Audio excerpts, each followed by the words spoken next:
Tohle je překrásný svět internet, ale všechno se změnilo, když se zrodila korporace Scorpion 7. Tato korporace vyvíjela virusy a nakonec se dopracovala i k zombie viru. Zombie vir pohltil celý tento ostrov a Scorpion 7 musel zničit základnu na tomto ostrově a odstěhovat se do Washingtonu a do Yukonu, aby mohla pokračovat svým výzkumu. Asi měsíc poté začal náš příběh.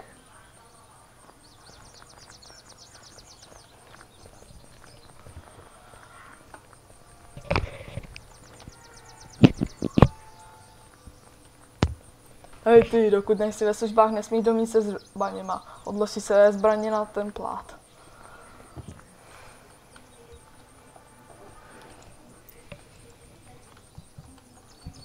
Dobrá, nyní můžeš dovnitř.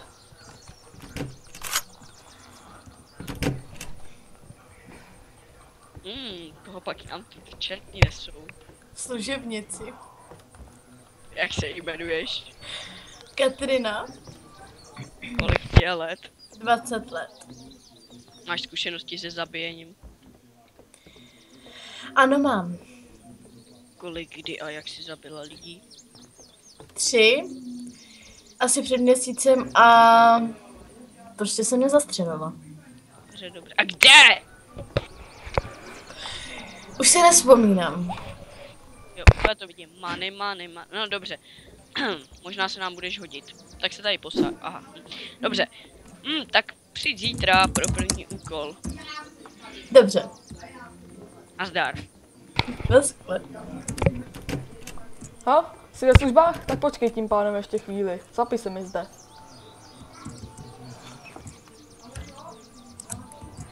Děkuji. Nyní si můžeš vzít své zbraně a odejít. Přeji krásnou noc. Díky.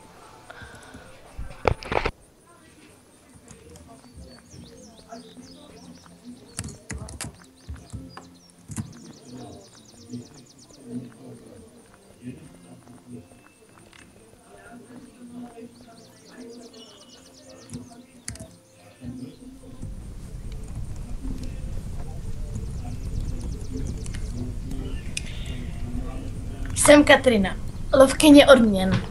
Nezáleží mi na lidských citech. Chci jenom peníze. No, vlastně, proč taky být citlivá, když už nemám rodinu. Vlastně, tu rodinu jsem zabila já. No. Musela jsem, protože byli nakaženi zombie virem. To by snad udělal každý, přece jsem nemohla dopustit, aby se to rozšířilo dál. No co, teď jsem tady, ve Stratfordu. Město zasraný zombíkama. Mám u sebe jenom svoji kuši a pár šípů. Jo, s tou kuší už jsem to prožila dost. A taky, že ještě prožiju. Po dlouhém a úžasném spánku se Katrina vydala pro svůj první úkol. To svým novým kapitánem.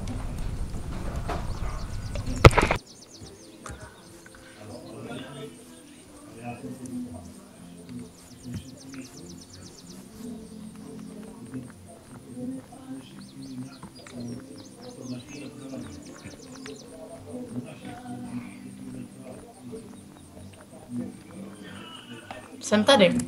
Dobrá, zpátky po svůj první úkol. Tak dobrá. Můžeš to. Pěkně se spadla. Jsem zpět. První úkol. Jsi připravená.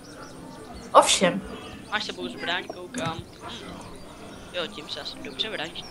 No, tvůj úkol je zabít jednoho týpka, co nám ohrožuje práci. Naše práce je v podstatě to, že musíme zachraňovat lidi před zombíkama a z toho potom získáme peníze. A on nám tu práci krade, takže ty ho musíš zabít a nebo mi ho sem aspoň hodně zraněnýho přivíc, teď ho sám dodělám, to už je na tobě. Každopádně, měl by se nacházet u Confederation Bridge a můj poddaný tě tam odveze autem. Řekni si mu, až budeš. Dobře. Nazdar. Bohem.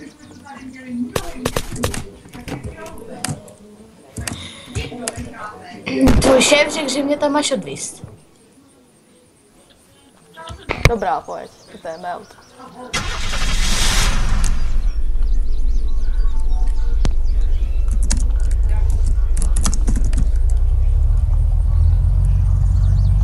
jenom můžu se ještě zeptat, Ovšem, jak pak se jmenuješ? Katrina. Děkuji. A jak ty? Nesmím mít jméno. Je to pravidlo hlavního strážce. Dobře. Můžu mít taky dotaz? Ano. Jak dlouho pracuješ s tím šéfem? No, v tomhle sídle sídlíme teprve měsíc, ale stojí zde už skoro rok. A u něj když jsme bydleli zde ve Stratfordu. Ale jinak pracuji u něj už asi 3 roky jako hlavní strážce. A jsi spokojený? Ano. Sice trochu někdy potřebuje si zařvat, ale koho to zajímá. Dobře. To nezní tak špatně. Dobrá, už tam skoro budem.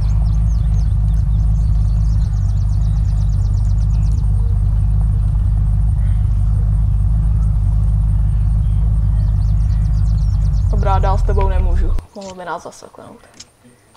Fajn.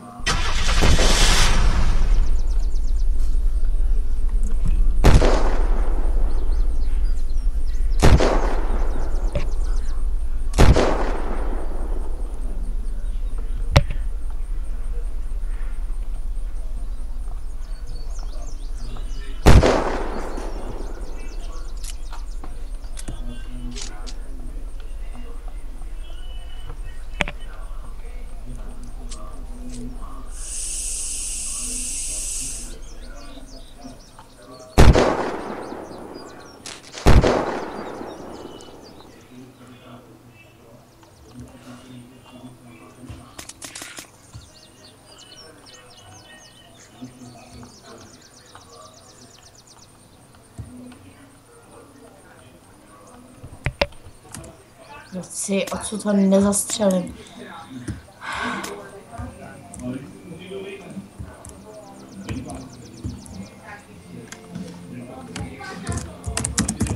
Musím mít asi blíž.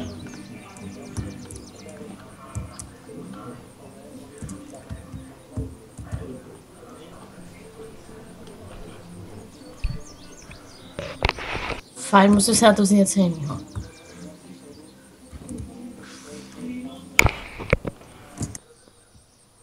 No co asi jinak? No ok, jdi. Ale moje zásoby, moje dynamity, moje vesta. Co po mně chceš? Zabít tě, řekni mi, co bych sakra dělala jinak z pistoli u tvý hlavy. Nevím, Tak vidíš. proč mě chceš zabít? Protože kradeš práci mimo šéfovi, zabíjíš zombíky a ochraňuješ těm lidi, bereš si za to prachy. Jo, já si za to ty peníze nebudu tomu věřit, za prvý. Já nejsem jako ty, že zabijem lidi a za to si peníze. Hele. Zombíky a za to si peníze neberu. Počkej. Třeba Cože? tak. Ty si ty peníze nebereš? Ne? Neberu. Proč bych si je asi bral? Nevím, třeba pro kořist. Ne. Je ti jasný, že když tě nezabiju, tak se k němu nemůžu vrátit, jinak umřu já? Tak se k němu nevracej, můžeš jít se mnou. Proč bych měl chodit zrovna s tebou? Tak Nikam. nemusíš chodit, no. Počkej.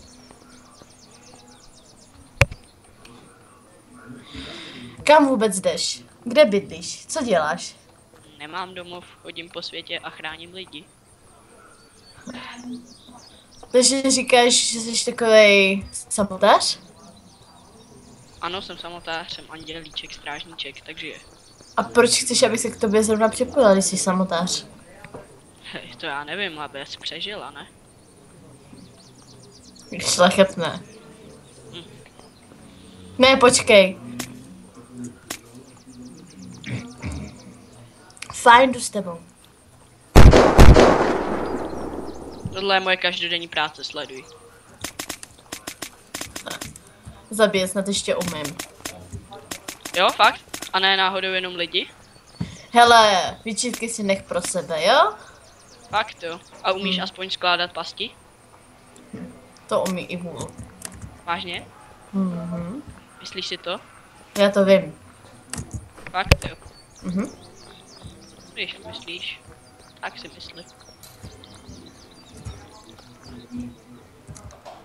Dobře. Takže teda konečná odpověď, jo, nebo ne? Fajn. Dobře, první, co musíme udělat, tak je to, že mi docházejí zásoby zbraní a jídla a všeho možného. Takže se buď stavíme ve městě, anebo v nějaký základně. Fajn. Nevíš, kde se dá sehnat nějaký auto? Věděla bych, ale bylo by to hodně těžké to auto vzít. Kde přesně? Mýho šéfa. Dobře, dobře. A ty někde bydlíš? Ano, bydlím poblíž Stratfordu. A ten šéf? Ten bydlí u Cape Rocku. Dobře, dobře. Takže se stavíme přes Stratford a do tvýho domu. Tam můžeme nabrat tvý zásoby, jestli tam ještě nějaký máš, a potom ukrást auto a zajet do základny. Fajn. Dobře, tak se vydáme na cestu. Ale varuju tě. Ten jeho garde je celkem ostržitý. Nebude jen tak lehký to auto vzít. No to mám tohle. Fajn, když myslíš. Ty máš taky pár dobrých zbraní, vidím. No, akorát bych ti doporučil místo laseru tam dávat třeba světlo. Ne, no, a až někdy seženem nějaký dům, tak vidíš. Takže Katrina zjistila, že její šéf je pěkný hajzl a podvodník, takže se přidala ke svýmu novému neznámému příteli a vydali se spolu na cestu. Další uvidíte v příštím díle.